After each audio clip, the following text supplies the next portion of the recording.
there's my finger in comparison to the tiny little blooms. And let's come over here. You'll still see the end of a bloom right here on the end, kind of, sort of. And then you can see a couple little tomatoes looking right on this side. Look at him. He's so cute. Oh, he doesn't want to focus. Oh, come on, focus on him there. There we go. Look how tiny they are. They're so cute. But yeah, this is the Everglades tomatoes compared to the beefsteak, huge ones. Very excited to have some fresh tomatoes here very soon.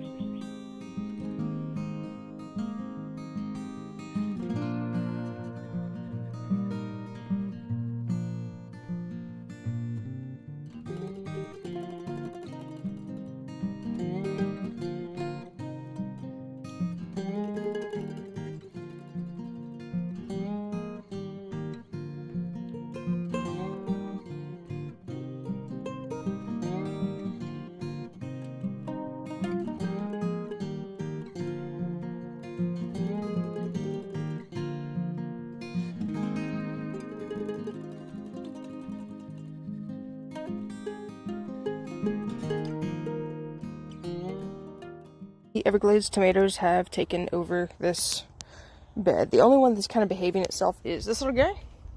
He's doing fine all by himself, just like, oh, hey, I'm over here. Everybody else is like, let's get out of here. I'll back it up so you can see. Let's get out of here. So they're everywhere. I have no idea what I'm going to do once all these tomatoes start. I think I'm going to have to give them away to some people. Ooh, this is really, it's got some weight on it. But I used some old golf clubs I picked up out of the trash as my stakes to kind of try to confine them some, but they're growing faster than I can keep up with them. So, take this branch and try to encourage it to come over here a little bit. But look at how pretty that is.